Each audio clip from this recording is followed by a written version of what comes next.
Eu quero compartilhar com vocês no livro de Jeremias, Isaías, capítulo de número 64. Isaías, capítulo de número 64, e nós vamos lendo do versículo 1 até o versículo 8.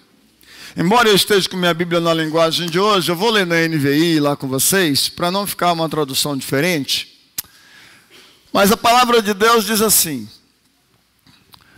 se rompesses os céus e descesses, e os montes tremeriam diante de ti.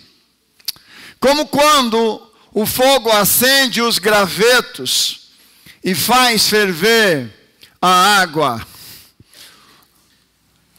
Desce, para que os teus inimigos conheçam o teu nome e as nações tremam diante de ti.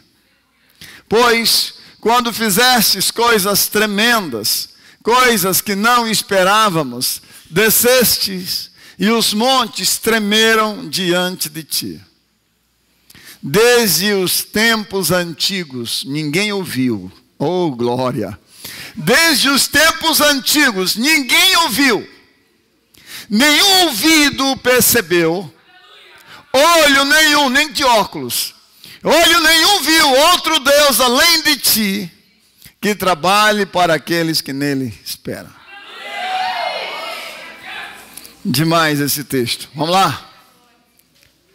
Vens ajudar aqueles que praticam a justiça com alegria, que se lembram de ti e dos teus caminhos, mas prosseguindo nós em nossos pecados, tu tirastes. Como então seremos salvos? Somos como o impuro, todos nós. Todos os nossos atos de justiça são como trapo de imundo. Murchamos como folha, e como o vento, as nossas iniquidades nos levam para longe.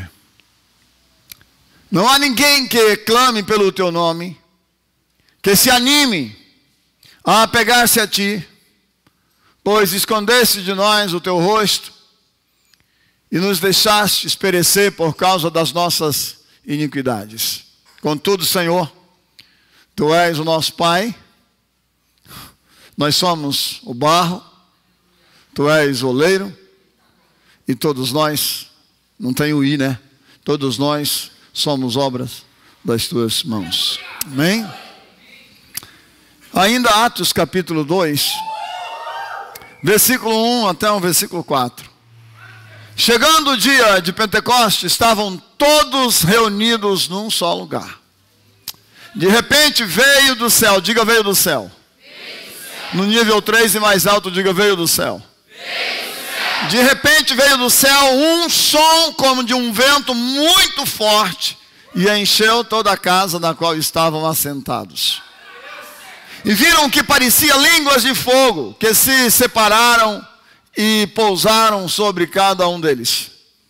Todos ficaram cheios do Espírito Santo e começaram a falar em outras línguas, conforme o Espírito os capacitava. Amém? Vamos orar mais uma vez, pedindo para que o Espírito Santo tenha misericórdia de nós e fale conosco. Se não for o Espírito Santo falando com você, será um homem. E se só o homem falar com você, não haverá mudança.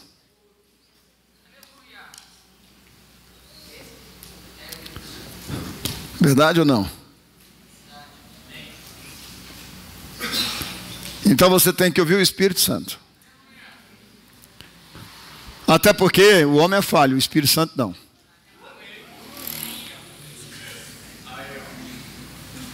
Nós erramos, nós pecamos, mas o Espírito Santo não. Você veio para ouvir Deus ou um homem? Hã? Então, atenção a Ele, amém?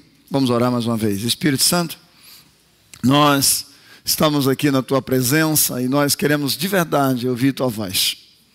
Nossos lábios nós consagramos ao Senhor, nossos olhos nós consagramos ao Senhor, nosso corpo, alma e espírito consagramos integralmente ao Senhor. para que o Senhor faça desse corpo instrumento de justiça. Deus, eu sei que há falha em mim, mas não há falha em Ti. E eu quero pedir que o Senhor use esse vaso, aperfeiçoando nele, Senhor, o Teu poder, para que essas pessoas que vieram aqui na Tua casa nesta noite, possam receber essa palavra vinda do Senhor, e que o Senhor fale com eles, para que suas vidas sejam transformadas. É a oração que eu faço em o nome de Jesus. Amém? Nós vamos trabalhar com o tema, quando o céu se manifesta na terra. Gente, que música foi essa que a gente cantou no final? Eu até pedi para separar lá a mesma música, mas nós não vamos usar a música. Nós vamos pedir para que vocês subam no altar e toquem essa música no final. Porque tem muito a ver com o tema, e nós já até tínhamos separado, e foi cantada a mesma música que eu pedi. Deixa o céu descer. Deve ser, na verdade, uma oração de todos nós. Deixa o céu descer, tem que ser a nossa expectativa quando nós estamos buscando a presença de Deus. Nós queremos que o céu desça sobre nós. E é da vontade do Espírito Santo se manifestar no meio da igreja, no meio do seu povo. O clamor pela manifestação do céu na terra só pode vir de um coração quebrantado e sedento por Deus. Quem não tiver um coração quebrantado, quem não tiver um coração sedento por Deus, jamais vai querer a manifestação do céu na terra. Até porque, na verdade, quem não quer nada com Deus, foge até dele. O homem em pecado tem a tendência de fugir de Deus. Até nós, crentes aqui, quando erramos, presta atenção, você está ligado com Deus, está ligadaço, você está bem, você tem intimidade com Ele, você está mantendo a oração, você está mantendo a leitura bíblica, você está conectado com Ele constantemente, todo dia, está mantendo uma vida santa. Quando mas vinha na pegada talvez uma hora onde você geralmente orava, naquela hora que você já orava, você já vai ficar com dificuldade de orar. Sabe por quê? Porque acontece um ato de vergonha. Poxa vida, errei, pequei, vou ter que encarar Deus. E geralmente o homem em pecado foge de Deus.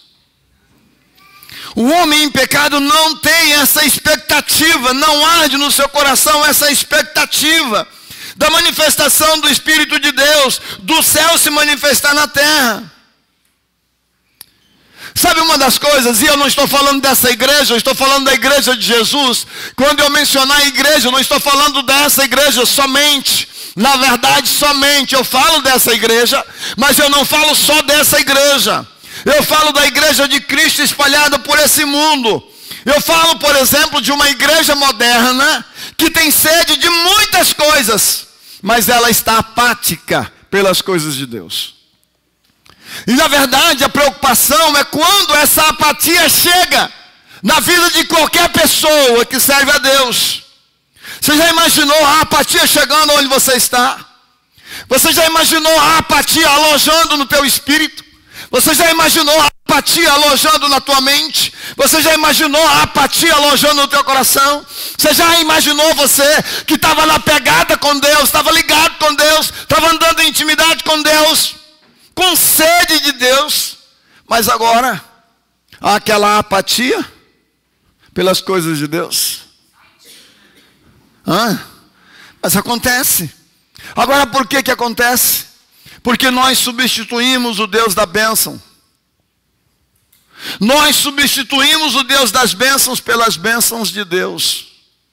Ou seja, às vezes nós buscamos mais as bênçãos do que o Deus que abençoa.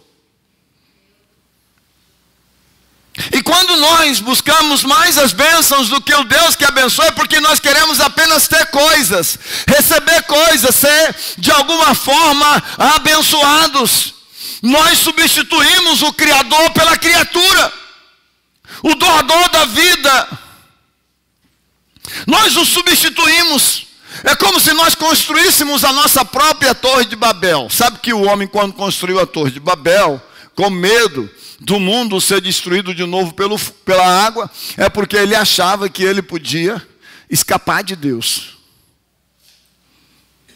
Ele podia evitar a morte construindo uma torre. Todos eles, vamos nos unir, vamos construir aqui uma torre, porque se Deus resolver fazer de novo, Ele não nos destrói.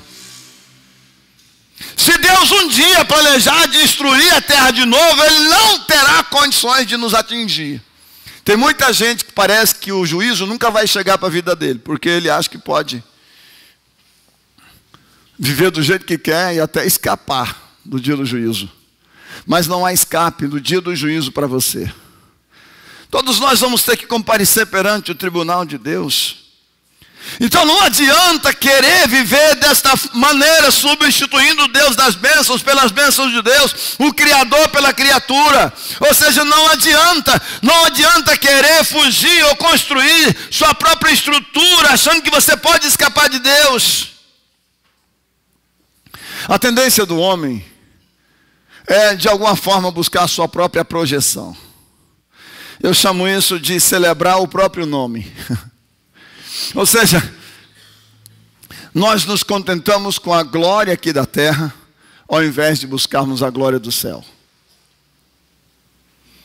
Quando nós buscamos a glória aqui da terra e deixamos a glória do céu, aí nós começamos a agir igual todos nesse mundo agem, buscando glória de homem.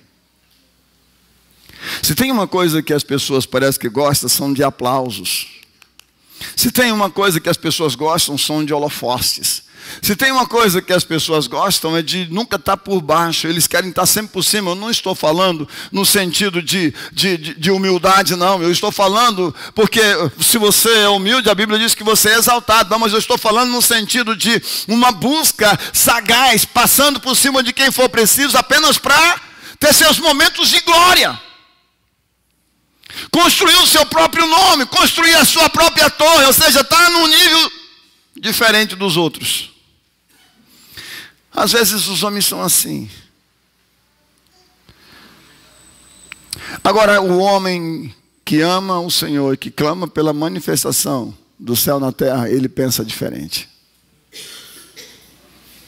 A visão dele muda. As coisas na vida desse homem ou dessa mulher que tem um coração sedento por mais de Deus, ele vai buscar viver isso de uma maneira nova e intensa. O avivamento acontece quando essa igreja ou essa igreja aqui ou a igreja de Deus no mundo anseia por Deus como um sedento clama por água, como uma terra seca clama por chuva. Você sabe qual devia ser a nossa oração? Para que Deus nos despertasse, ou despertasse a igreja dele dessa, letargia espiritual. Talvez essa lentidão espiritual, essa apatia espiritual, essa morbidão espiritual, e de alguma forma nós pudéssemos ser despertados. É tempo de buscarmos ao Senhor como uma coisa mais preciosa na nossa vida. Nós não podemos buscar a Deus como apenas mais uma coisa para acrescentar a nossa vida diária. Não, eu faço isso, mas também busco a Deus. Não dá. Não dá. Na sua vida, Deus não pode competir com outras coisas. Não pode ter competição. É Deus em primeiro lugar e pronto. A Bíblia diz que quem ama a Deus, coloca Deus em primeiro lugar na sua vida. E quem coloca Deus em primeiro lugar na sua vida, a Bíblia diz que Deus se importa com ele e dá a ele tudo aquilo que ele precisa para viver. Mas o grande problema é que nós temos a dificuldade de viver debaixo dessa identidade. E eu vou explicar um pouco melhor sobre isso. Nós vemos o profeta, nós vemos Isaías. Volta lá para Isaías 64, deixa o texto exposto. Mas olha o clamor do profeta. Olha como ele coloca-se diante de Deus. Ele começa dizendo, se rompesses, os céus se descesses, e os montes tremeriam diante de ti. O profeta Isaías mostra ser esse homem de coração sedento por mais de Deus. Mas o que eu percebo é que Isaías, ele está aqui num nível de oração, como quem tem saudade de uma manifestação poderosa de Deus. É como se ele tivesse sentindo a necessidade dessa manifestação, ou desse céu descer na terra de uma maneira como dizia antes. É um tipo de saudosismo do passado. No versículo seguinte você vai ver ele dizendo o seguinte, olha.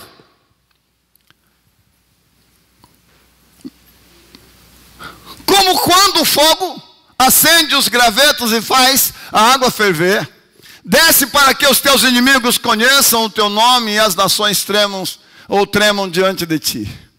3, rapidinho. Pois quando fizestes coisas tremendas, coisas que não esperávamos, descestes e os montes tremeram diante de ti. Nós estamos vendo Isaías olhando para o passado e dizer, Senhor, porque quando o Senhor descia, os montes tremiam na tua presença. Quando o Senhor vinha e se manifestava lá atrás, olha, as pessoas percebiam a manifestação da tua glória. Então manifesta, desce, traz o céu à terra, como quando o Senhor descia e os montes tremiam na tua presença. Ele está clamando por uma necessidade que ele está tendo do céu se manifestar na terra. Algumas vezes acontece isso com a gente. Quantas vezes, por exemplo, você já foi orar e parece que os céus estavam de bronze para você? Já aconteceu com você, de você ir orar e parece que você não sente nada, não sente a presença de Deus? Parece que você não sente o céu descer na terra? Parece que os céus estão fechados, parece que o céu está de bronze. Eu já vi algumas pessoas usarem exatamente essa expressão. Eu oro, mas parece que os céus estão cerrados para mim. Eu oro e parece que ninguém me escuta. Eu oro, parece que... Não, e aí nós clamamos desesperadamente. E aí algumas pessoas ficam até desanimados. Pastor, tantas vezes eu tenho orado, eu tenho buscado a presença de Deus, mas eu não sinto nada. Pastor, quantas vezes eu tenho orado, eu tenho buscado a presença de Deus, mas os céus estão fechados, parece que Deus não está me escutando. Pastor, eu tenho orado, mas... E aí você fica naquele argumento, eu queria... Porque você está orando. Eu queria ver os céus abertos. Eu queria que o Senhor descesse. É como o profeta aqui está dizendo. Quando o Senhor descia e os montes tremiam. Como quando o fogo vem e faz queimar os gravetos e faz ferver a água. Ele está dizendo assim. É assim que eu quero que o céu desça a terra. É assim que eu quero. Desça dessa forma. Porque parece que os céus estão cerrados. Já aconteceu às vezes de você começar a orar e parece que quando você já entra ali, parece que ele já chega antes de você. É a verdadeira sensação. Parece que ele já chega antes de você. Você nem chegou no ambiente, nem começou a falar ainda. A emoção já vem, o quebrantamento já vem, você já sente a presença dele tomando conta do ambiente. Parece que é instantâneo. Já aconteceu isso ou não aconteceu? Já. Mas já aconteceu também de você chegar lá, começar a orar, passa meia hora, nada. Não sente nada, passa 1 hora, não sente nada, passa 2 horas, não sente nada, passa 3 horas, não sente nada. Vai, se você, vamos colocar um projeto de oração de 5 horas. Passou 4 horas, não sentiu nada, passou 4 horas e meia, não aconteceu nada, você não sentiu o céu abrir. Mas na meia hora final, já aconteceu isso? Parece que ele chega, parece que o céu desce. E aí a coisa toma um rumo completamente diferente. Mas já aconteceu também de orarmos e sair com aquela sensação de que não fomos ouvidos. Talvez eu estou falando com você agora aqui e você está dizendo, Deus está falando comigo. Eu sou essa pessoa. Eu tenho orado e não tenho ouvido. Parece que os céus são de bronze. Sério? Deixa eu falar, você não é exclusivo nisso, não. Quem já passou por isso? Levanta a mão aí. Olha para trás quem está passando por essa batalha, eu passo. Olha para frente, tanto faz. Olha isso. Batalha de todos nós. Mas nós não podemos deixar de orar. Nós não podemos deixar de clamar pela manifestação do céu na terra.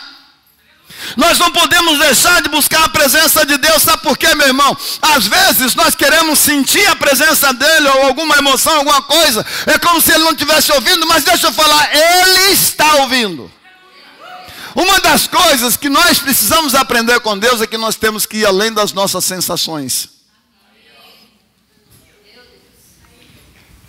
Nós devemos ir além daquilo que nós sentimos, ou pensamos, ou imaginamos, ou na presença de Deus. Deus, eu sei que o Senhor está aqui.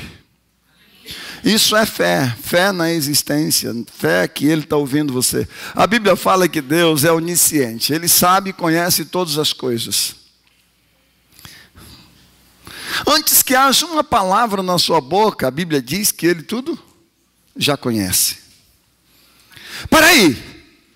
Então aquela sensação de que parece que você não está sendo ouvido, não é verdade, sabe por quê? Porque antes de você chegar lá e falar qualquer palavra, Ele já sabia tudo que você iria dizer. Então Ele está lá ouvindo você, mesmo quando você não percebe a sua presença.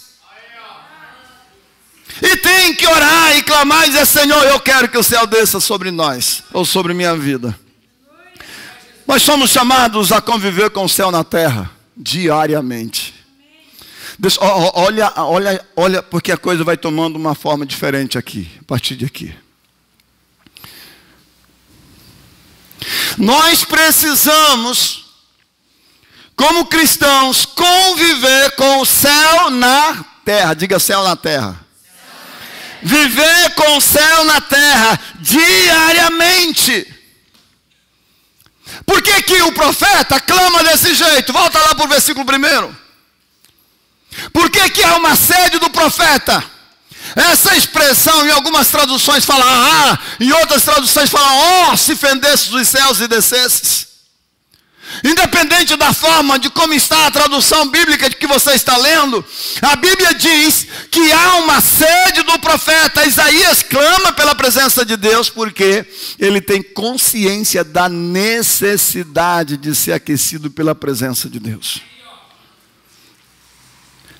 Quem sente necessidade aqui de ser aquecido pela presença de Deus? Por isso você não pode deixar de clamar.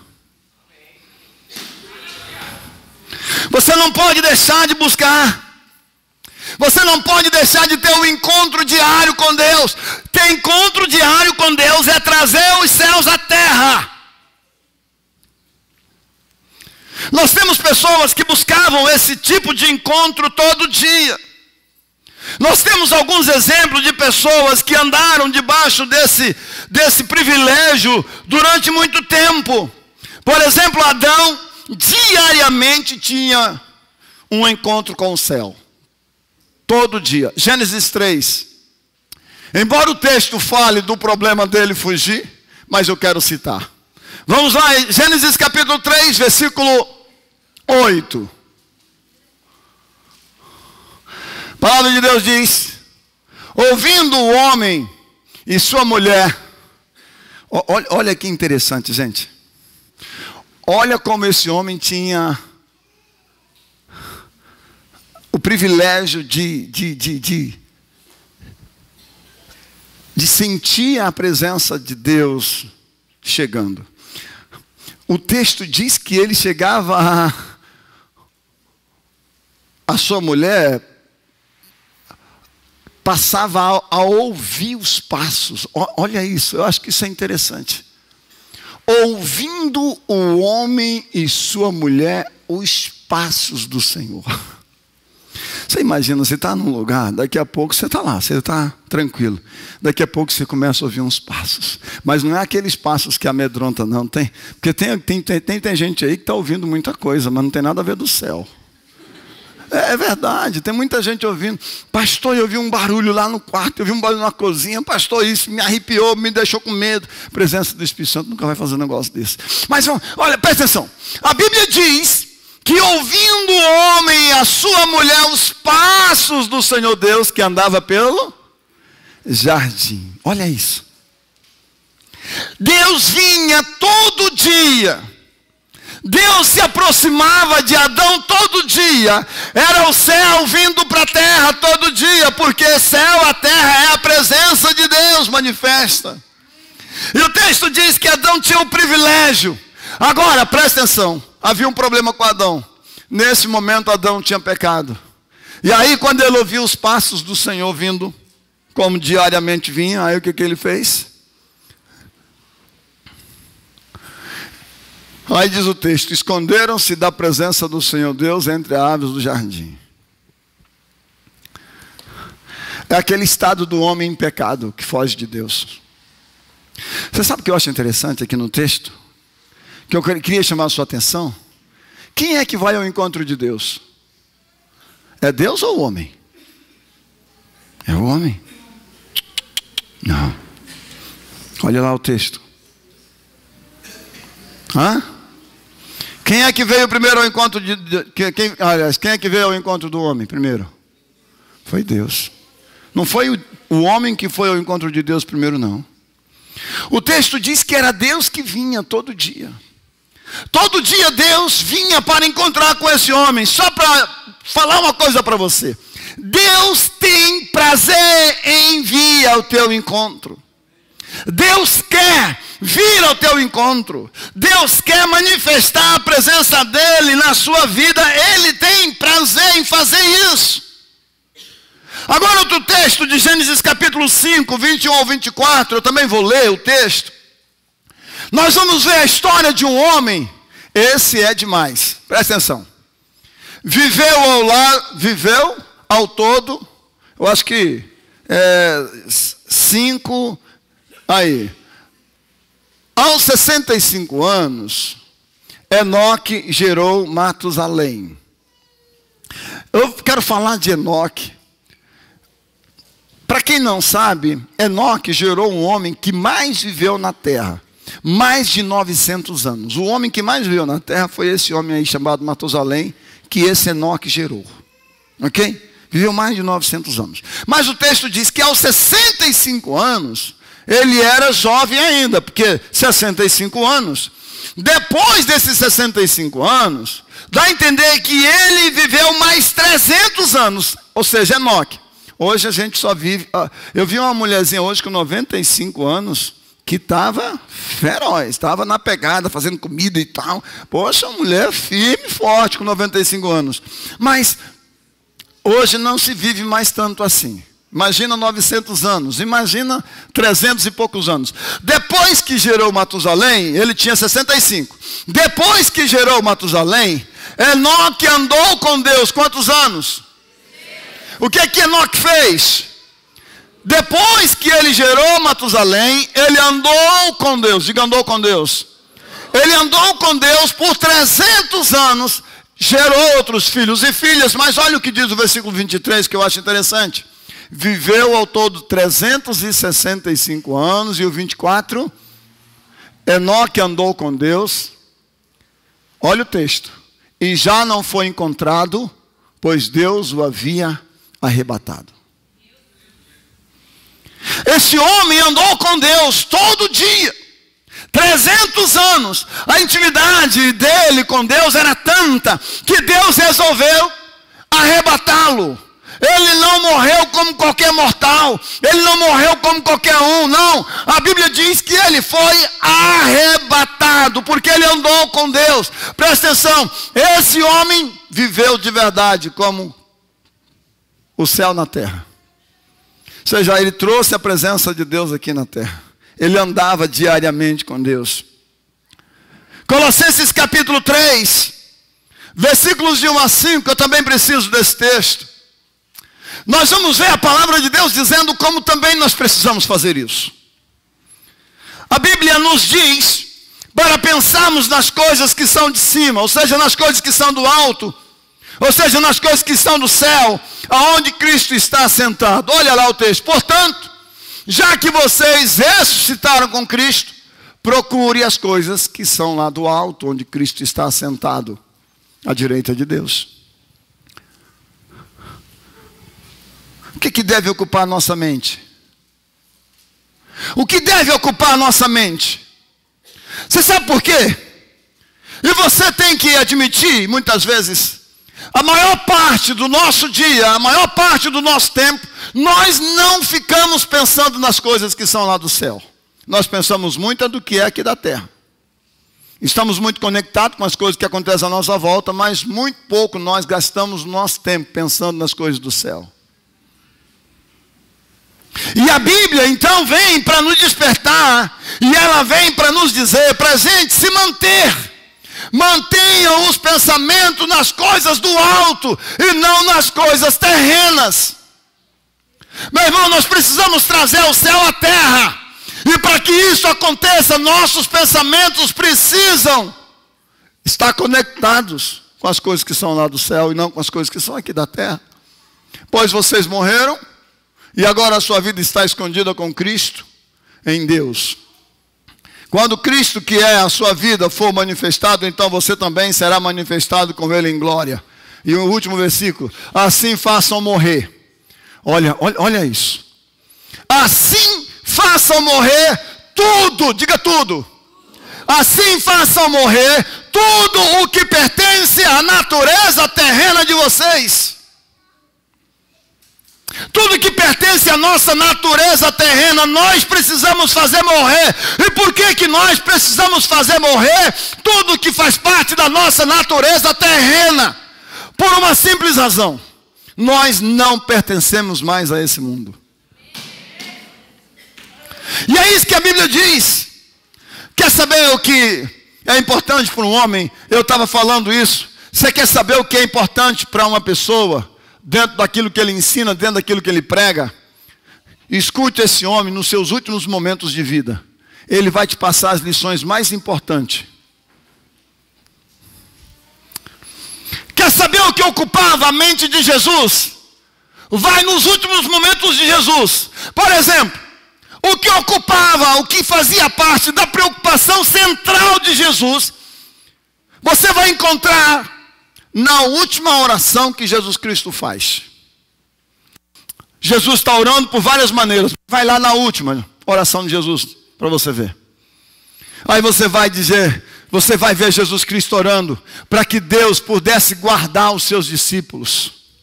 Você vai ver Jesus Cristo orando, dizendo: Pai, eu não estou pedindo para você tirar eles desse mundo, porque ainda têm alguma coisa que fazer. Mas há alguma coisa. O mundo não ama essas pessoas, não ama os meus discípulos, porque eles não são desse mundo, como eu desse mundo não sou. Jesus Cristo começa a falar com seus discípulos e dizer: olha, vocês não pertencem a esse mundo.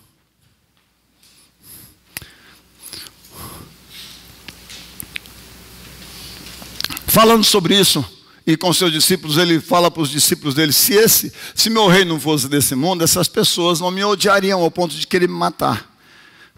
Se meu reino não fosse desse mundo, eu ia aceitar ser coroado rei no meio do povo de Israel. Mas meu reino não é aqui. O que Jesus Cristo está querendo dizer, querido, é que nosso governo, nosso reinado, não é aqui nessa terra. Agora, deixa eu perguntar uma coisa para você. Se você tem consciência de que seu governo não é aqui, seu reino não é aqui, então por que nós vivemos como se nunca fôssemos morrer? Ou como se nós pertencêssemos a esse reino? Por que nós vivemos tão ligados a esse mundo? Se nosso reino não é desse mundo. Por exemplo, o que identifica você? De que país ou de onde você pertence? A sua carteira de identidade, seu registro de nascimento. Está lá a sua carteira de identidade. A nacionalidade sua é identificada por aquela carteira de identidade. Você tem aquela carteira. Por exemplo, eu tenho aquela carteira. E eu posso ir para qualquer lugar do mundo, mas quando eu chegar lá no Japão, eu vou precisar de outra coisa que identifica que eu sou brasileiro. Lá é uma identidade que todo estrangeiro tem que ter, chamado Gadin Toroco. E lá no Gadin Toroco tem tudo da sua vida aqui no Brasil. Sua data de nascimento, da sua nacionalidade, da onde você pertence. A que reino, a que governo você pertence. O que identifica que nós não somos mais desse reino? A identidade que nós carregamos de Jesus Cristo em nós. Eu não pertenço mais, eu não sou desse mundo. E a Bíblia aponta isso, e a Bíblia diz que nós devemos então pensar nas coisas que são de cima. Que nós já morremos com Cristo. Então, agora, tudo que pertence à nossa natureza terrena precisa ser morta.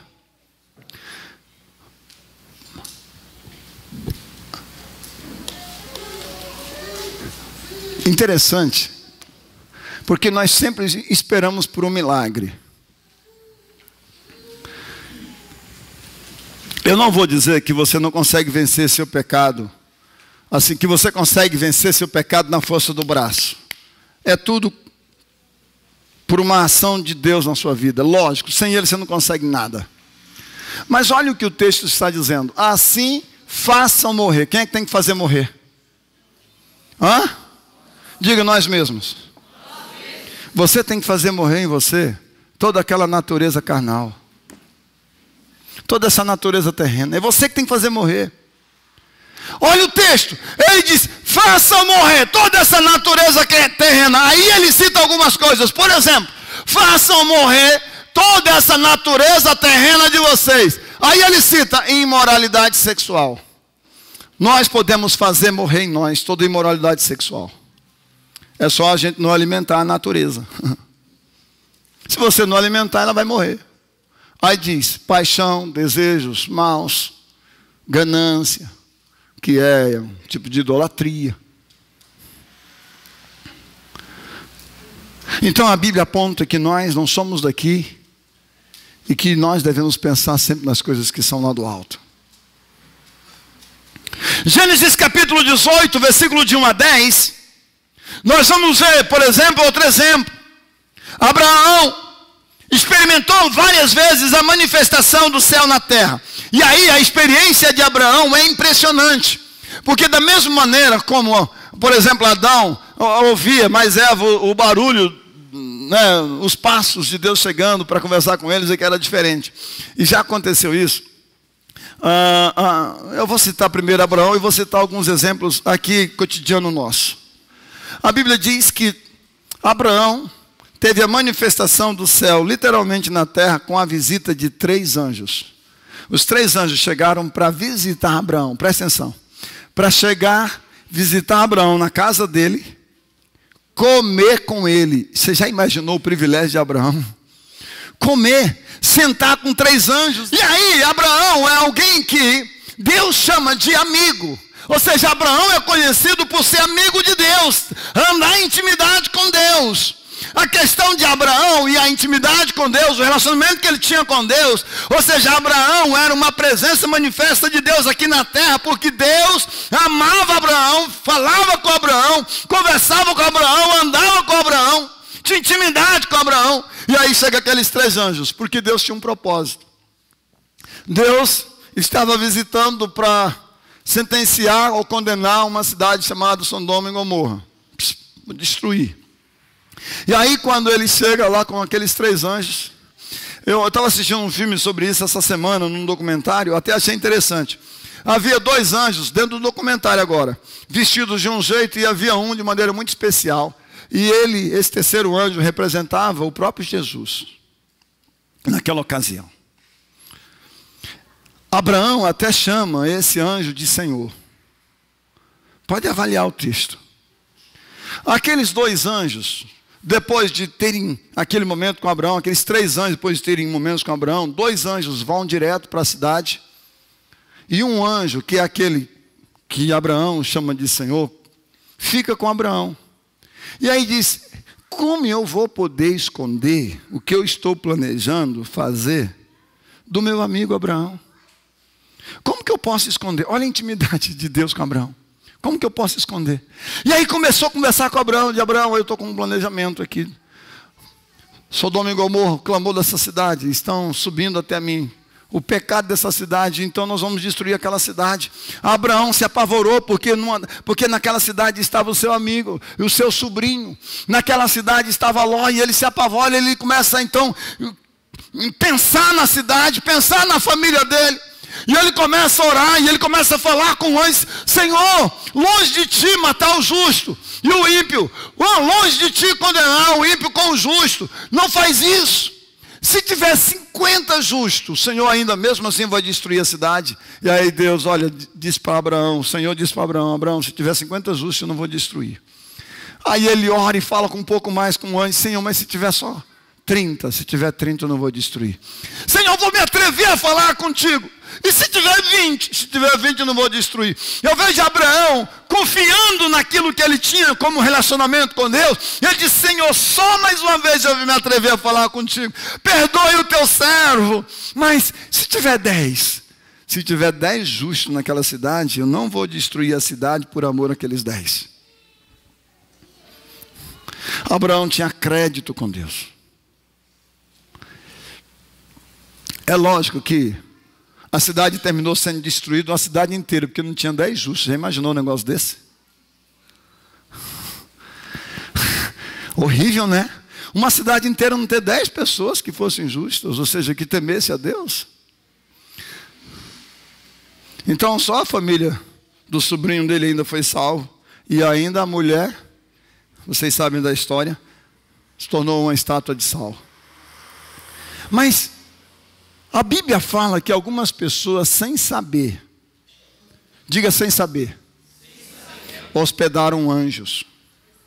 Gente, você já imaginou você sem saber hospedando um anjo? Você já imaginou sem saber você mandando o anjo embora da porta da tua casa? Hã? Sem saber. Sim, porque quando a gente não sabe, não tem discernimento das coisas, espiritual, aí a gente geralmente comete gafe. Por exemplo, quando os anjos chegaram na casa de Abraão, Abraão identificou, mas Sara não identificou. O anjo falou que ela teria um filho naquele período e ela sorriu. Por quê? Porque era apenas um homem falando e não acreditava. Aqui nessa igreja, aconteceu um episódio. Eu não tenho dúvida, se você colocar assim, de 100%, qual é o nível da dúvida? Eu não teria nenhum por cento de dúvida. Então é 100% de certeza que nós fomos visitados por um anjo, fisicamente aqui nessa igreja, no início desse ano. E eu sei quando foi. Eu vou citar e alguns de vocês vão se lembrar. Eu estava sentado aqui, estava no período do louvor, nós estávamos cantando, e Deus falou comigo que esse ano nós teríamos a presença de anjos cantando conosco aqui. Instantaneamente, ele falou comigo aqui, alguém começou a cantar lá atrás. A voz desse era de parece um tenor, sei lá, com contralto, não entendo muito dessas coisas, mas que se sobressaía a todas as outras vozes. Quem lembra disso aqui? Alguns lembram. Ele estava sentado ali atrás. Eu olhei lá para trás, procurei ver quem estava cantando, mas era para mim, no meu. Eu recebi a revelação, me ouvi cantando e eu disse: é um anjo, na hora. Aí olhei e subi para o altar aqui, eu falei: ó, você canta demais. Até falei.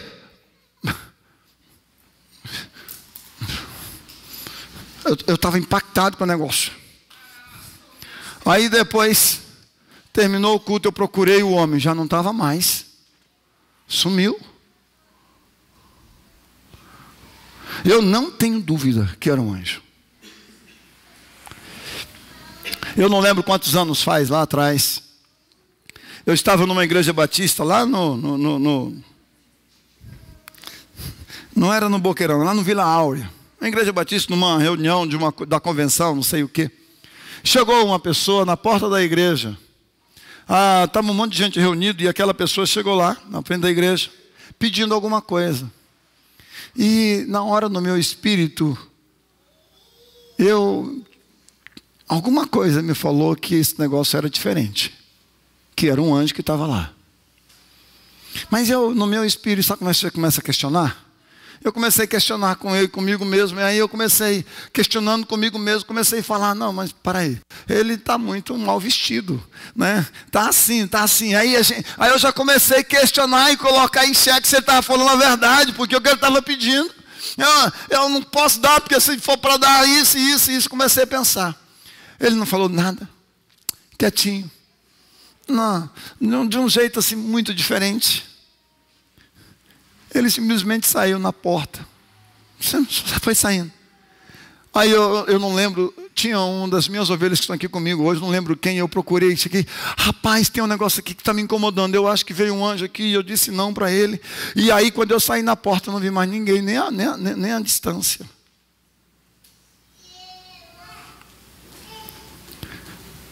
A Bíblia diz que tem algumas pessoas que sem saber pode hospedar, mas também pode dizer não para eles. Mas a verdade é que os céus, quem acredita que os anjos podem se manifestar, que vir visitar e tal? Gente, eles fazem. Isso é a presença, é a manifestação de Deus do céu aqui na terra, constantemente conosco. É possível experimentarmos isso, é possível termos isso. Abraão viveu isso. A Bíblia fala que isso não era tão incomum lá no Antigo Testamento. Nós vamos até ver isso lá no próximo ponto. No próximo ponto, quando nós temos um encontro com o céu manifestado na terra, a nossa vida nunca mais será a mesma. Deixa eu falar, a presença do céu na terra sempre vai transformar essa terra. Toda vez que a presença de Deus chega no ambiente, aquele ambiente é transformado. A primeira coisa que vai acontecer quando Deus chega no ambiente é transformar aquele ambiente. Nós temos, por exemplo, uma pessoa que teve uma experiência poderosa de um encontro com Deus, com um anjo, e a Bíblia diz que ele lutou com esse anjo e prevaleceu. Eu não sei se Jacó tinha consciência de que era um anjo que ele estava lutando, porque quando ele chegou num determinado momento, a Bíblia fala que era um vale chamado Vale de Jaboque. É Gênesis capítulo 32, eu não tenho tempo para ler, se você quiser ler depois. É Gênesis 32, do versículo 22 até o 31. A Bíblia diz que Jacó chega naquele vale, e quando ele chega naquele vale, tem um homem armado, com uma espada, e Jacó começa a lutar com ele. Jacó passa, a Bíblia fala, a noite inteira lutando com aquele anjo. O texto diz que chega lá no final, já terminando o dia, o anjo fala assim, ó, eu preciso ir embora. Jacó estava resistindo, não, eu não vou deixar você ir. E aquela batalha, aí o anjo fere Jacó na junta da coxa. E aí a Bíblia fala que o anjo deixa ele aleijado até. Ele fica com aquele problema daquela luta, para lembrar que ele teve aquela luta com o próprio Deus, com o próprio anjo. E ele insistindo para deixar ele embora. E a Jacó disse, não vou deixar, enquanto o Senhor não me abençoar. Aí o anjo pergunta para ele, qual é o teu nome? Ele disse, Jacó. Ele disse, não, teu nome não vai ser mais Jacó. O seu nome não será mais Jacó, porque você lutou com os homens. E você também lutou com Deus. E você prevaleceu. O seu nome agora será Israel, será pai de muitos. Irmãos, deixa eu falar uma coisa para você sobre essa questão de lutar com homens.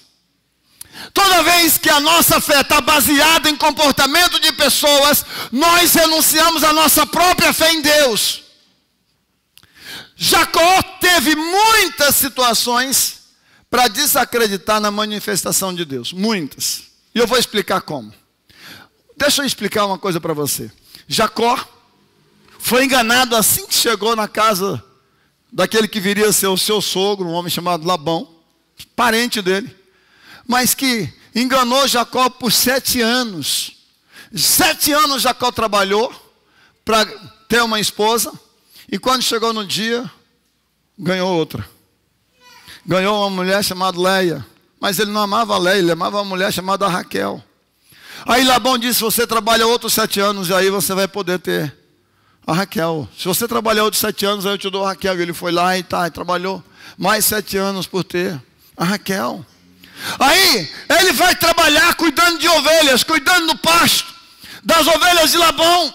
Labão muda o salário de Jacó. Eu não lembro aqui quantas vezes, mas Jacó até fala lá no determinado texto, você mudou o meu salário muitas vezes. Meu irmão, Labão não era referência para Jacó. Era necessário sim ele ter aquele encontro com Deus que mudou a sua história, e a fé dele ser baseada única e exclusivamente no conhecer a Deus. Sabe por quê? Porque muitas vezes nós estamos aqui adorando a Deus, mas nós estamos olhando para as pessoas que estão do nosso lado. Tem muita gente, por exemplo, que hoje não está na igreja, sabe por quê? Porque se escandalizou com o pastor. Tem muita gente que não está mais na igreja porque se escandalizou com o líder da igreja. Tem muita gente que não está na igreja mais, sabe por quê? Porque se encrencou com o irmão do lado, se encrencou com o amigo. Ou seja, e aí? Não, eu antes estava na igreja, mas tem milhares. Mas aí isso aconteceu e tal e tal. Fé baseada em homens. Abandonando Deus, lutando com os homens e sendo derrotado. E a Bíblia diz que Jacó lutou com os homens e prevaleceu. Ele não deixou de acreditar que Deus era com ele, que Deus estava com ele.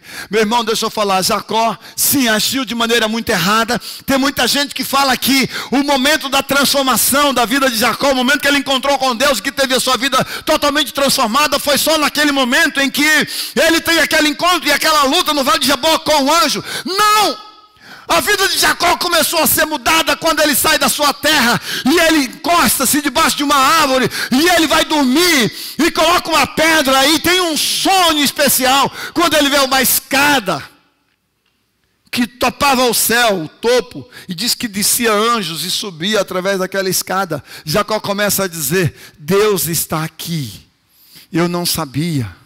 A presença do céu está aqui, e eu não sabia. E se o Senhor for comigo, se o Senhor me abençoar, se o Senhor estiver comigo mesmo, orientando, me ajudando em tudo, eu ainda vou voltar a esse lugar, e eu vou edificar um altar ao Senhor.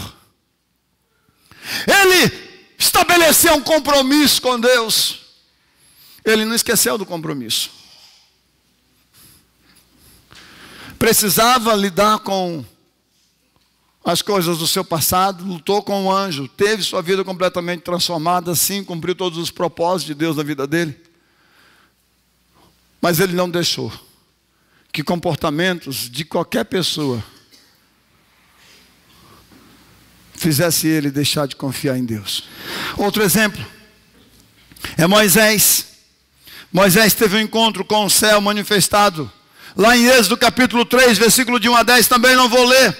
Mas é quando Moisés tem uma experiência com o céu manifestado na terra, quando ele recebe lá a presença de Deus numa sarça ardente. Ele teve um encontro, vem como o fogo de Deus ali naquela sarça, arde, queima, mas não se consome. E a Bíblia diz que a vida de Moisés foi completamente transformada também ali. Moisés, a partir daquele momento que tem aquele encontro poderoso com o céu na terra, ele passa a ter sua vida transformada, mudada. Ele recebe sabedoria, graça, autoridade para ser usado por Deus e tirar o restante do povo que está vivendo como escravo. Deus começou a falar com Moisés: eu vou colocar minha palavra na tua boca a partir desse encontro. Você sabe o que Deus quer fazer? Deus quer que a gente viva a manifestação do céu aqui na terra, com a palavra dele na nossa boca, com a autoridade dele dentro de nós. Olha o que falar de Gideão, Juízes capítulo 6. O texto mostra que Gideão também teve um encontro com Deus, um encontro com o céu manifestado na terra, e a sua vida também muda, e ele se torna aqui um grande líder, ele se torna um guerreiro poderoso do Senhor. E a visita de Gideão é também poderosa. Ele tem um encontro com o anjo chega onde ele está.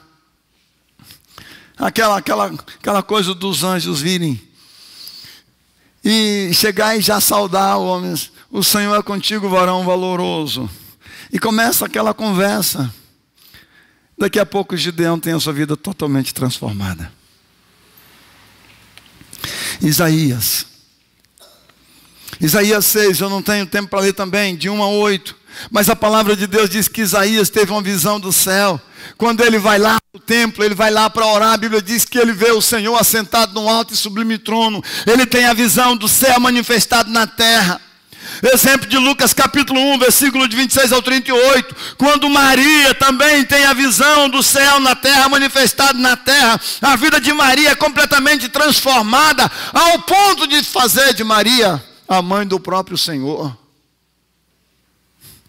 Gente, toda vez que o homem tem um encontro com a manifestação do céu na terra, as coisas se transformam. A sua vida também é um exemplo. E eu vou citar, por exemplo, antes de chegar a você, por exemplo, a experiência de Paulo. Paulo, quando teve seu encontro com a manifestação do céu na terra, ele foi transformado de perseguidor da igreja. E ele se torna um dos grandes pregadores e apóstolos do Novo Testamento. Mas quando foi que Paulo teve um encontro com a manifestação do céu na terra? Ele está lá perseguindo a igreja, está indo no caminho de Damasco, montado a cavalo, com um grupo de soldados para prender, perseguindo qualquer um que fosse crente. Quando ele chega, tem uma experiência que mudou a sua história. Ele escuta uma voz que dizia: Saulo, Saulo, por que você me persegues? Ele não compreende muito, ele não sabe nem o que está acontecendo. Mas quem é, Senhor? Porque eu sou Jesus a quem tu persegue. Para você é difícil demais, menino. É duro demais, menino. Você não está compreendendo. Como que você é homem? Quer lutar com Deus. Duro é para você se levantar contra os arguilhões. Um poder maior do que você. É melhor você se render. Aí Paulo se rende completamente a Deus. A vida dele é transformada. E ele se torna um grande apóstolo de Deus. A sua vida, quando você encontrou com Deus, quando você entregou sua vida para Jesus, sua vida também foi transformada. Sabe por que sua vida foi transformada? Porque um dia você teve o encontro do céu na terra. Ele se manifestou a você. Ele veio até você. A sua vida agora é completamente mudada. Nós temos que clamar pela manifestação do reino de Deus, do céu aqui diariamente. Nós vamos ver Isaías orando para que o céu se fendesse. Ele clama pela presença manifesta de Deus. Mas ele não clama apenas para que o povo seja despertado. Ele clama também para que toda a nação reconheça, entenda e veja a manifestação da glória de Deus. Deixa eu falar uma coisa para você. O avivamento acontece na igreja, mas ela transborda para o mundo. E quando ele clama para a manifestação da glória de Deus, para a manifestação do céu na terra, ele está querendo dizer: Senhor, manifesta aqui, para que o mundo conheça que tu és Deus, para que o mundo saiba que tu és Deus. Deixa eu falar uma coisa para você. Sabe aonde Deus vai manifestar o céu na terra? Através de quem Deus vai trazer o céu à terra? Através da igreja. Só para você entender, Deus vai manifestar o céu aqui na terra através da igreja.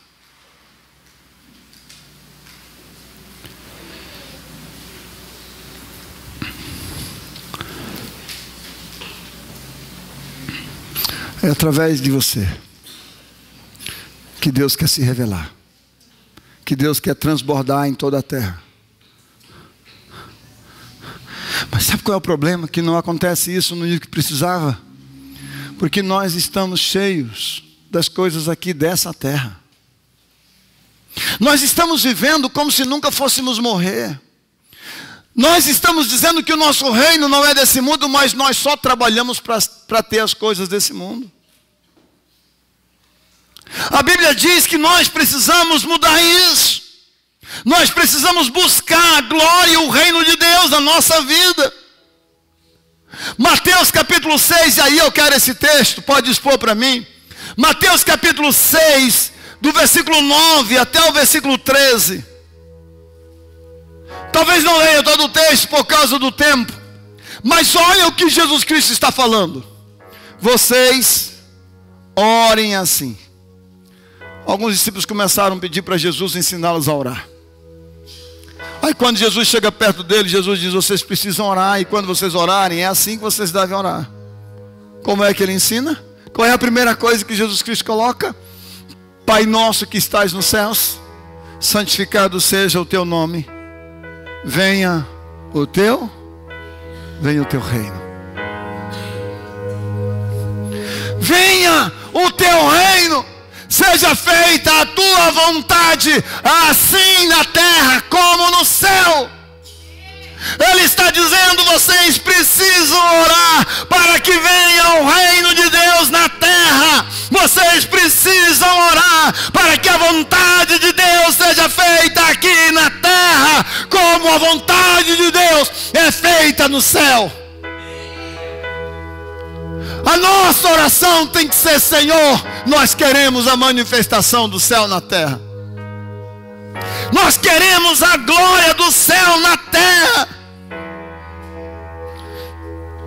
Filipenses capítulo 3. Filipenses capítulo 3, do versículo 20 até o versículo 21. A nossa cidadania, porém, está nos céus, de onde nós esperamos ansiosamente o Senhor, aliás, ansiosamente o Salvador, o Senhor Jesus Cristo. Pelo poder que o capacita a colocar todas as coisas debaixo do seu domínio, Ele transformará os nossos corpos humilhados, tornando-nos semelhante ao seu corpo glorificado. Preciso encerrar falando alguma coisa com você sério. Nada dessa natureza terrena pode herdar o céu. Nada dessa natureza terrena vai entrar lá. Nada dessa natureza terrena vai poder entrar lá. E a Bíblia diz que até os nossos corpos serão transformados.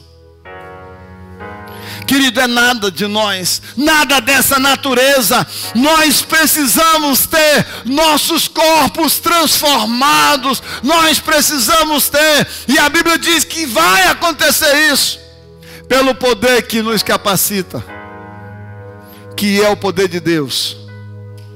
Ele transformará os nossos corpos humilhados. Olha que texto. Tornando-os semelhantes ao seu corpo glorificado. A Bíblia fala que Jesus Cristo, lá no monte chamado Monte da Transfiguração, o corpo dele foi completamente glorificado. Os discípulos olharam para ele e eles perceberam que o corpo dele resplandecia. A glória era tão intensa que os discípulos ficaram admirados, porque eles nunca tinham visto Jesus daquele jeito. Eles têm o privilégio de ver de novo, mas eles têm o privilégio de ver Jesus de novo, mas já quando Jesus está ressuscitado, era diferente. Jesus também ressuscitado, por um espaço de alguns dias, aparece perante eles. E o que a Bíblia nos diz é que nós que não pertencemos a esse mundo, a esse reino, um dia também teremos os nossos corpos à semelhança ao corpo de Jesus ressuscitado. Mas só aqueles cujo reino não é esse mundo. Mas só aqueles que não vivem nesse mundo como se pertencesse a esse mundo, mas como aqueles que vivem nesse mundo como se não pertencendo a ele e pertencendo ao reino dos céus. A pergunta é: como que você vive nesse mundo? Como se pertencesse a ele? Ou você vive nesse mundo como se pertencesse a outro reino? Gente, você já parou para pensar na profundidade disso? Porque nós confundimos o reino de Deus. Romanos capítulo 14, versículo 17. A Bíblia aponta que o reino de Deus não é como muitos pensam. Olha o que ele diz: pois o reino de Deus não é comida nem bebida. Nós trabalhamos muito só para ter, para comer, para nos alimentar, para nos vestir. Tudo que nós fazemos em função disso. E aí a Bíblia diz que o reino de Deus não é isso. Não é comida nem bebida, é andar em justiça, é andar em paz. Agora, como que você alcança a paz? Sabe quando que você alcança a paz de Deus? Quando o Espírito de Deus passa a entrar em você, dominar a sua vida e controlar você. Ninguém tem paz sem a presença de Deus. A verdadeira paz só é conquistada quando você tem essa experiência desse encontro com Deus. O reino de Deus não é comida. Nós não somos chamados apenas para ir para o céu, querido. Nós não vamos também pensar que só lá no céu. Não, para aí. Enquanto eu estou e você está aqui, nós temos um compromisso com Deus. Nós devemos aguardar com expectativa a manifestação de Deus, sim.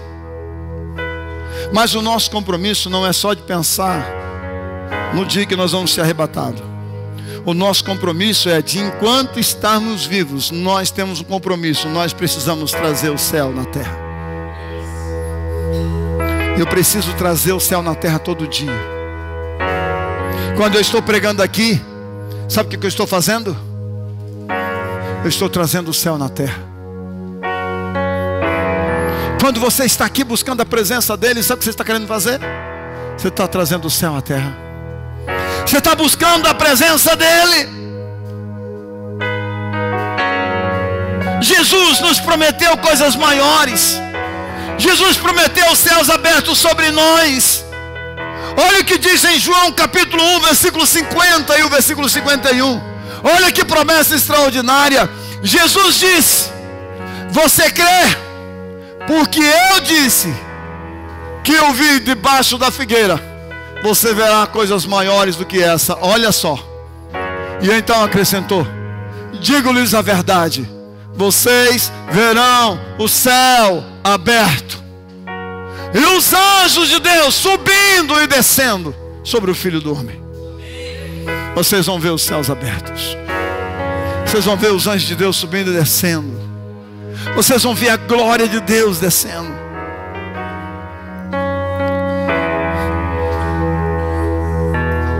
Eu não sei por que as pessoas não reconhecem que tudo que Ele tem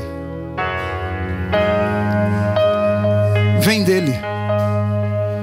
João 3, versículo 27. Eu gosto muito de usar versículos bíblicos. Olha o que diz o texto. A isso João respondeu. João 3, 27. Uma pessoa só pode receber o que lhe é dado dos céus. Uma pessoa só pode receber o que lhe é dado dos céus.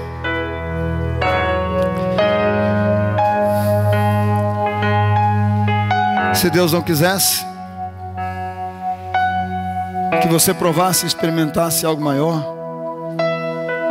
você não estaria aqui. Para Deus, basta um sopro e você não existe mais. Se você está aqui, Ele tem um plano maior na sua vida.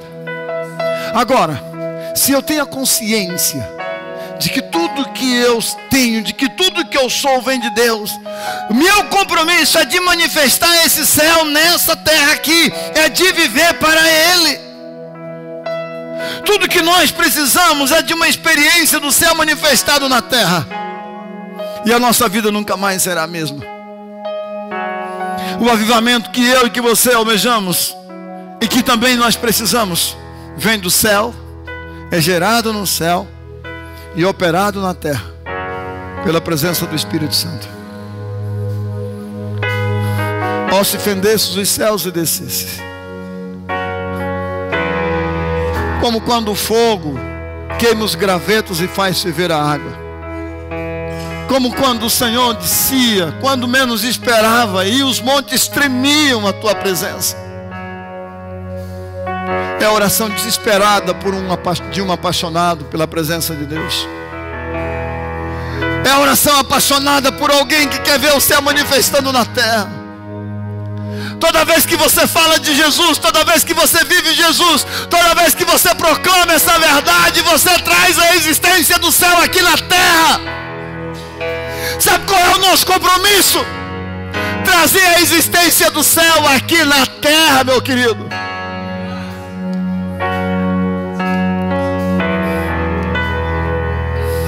Esse mundo já está cheio dele mesmo. Aqui opera pecado, opera morte, opera todo tipo de coisa ruim. Mas quando eu e você manifestamos a presença de Deus aqui na terra, nós promovemos a paz, nós promovemos cura, nós promovemos libertação, nós proclamamos salvação, nós proclamamos o reino de Deus. Como que você vive? Você vive como se pertencesse a outro reino aqui na terra? Ou você vive aqui na terra como se você pertencesse a ela?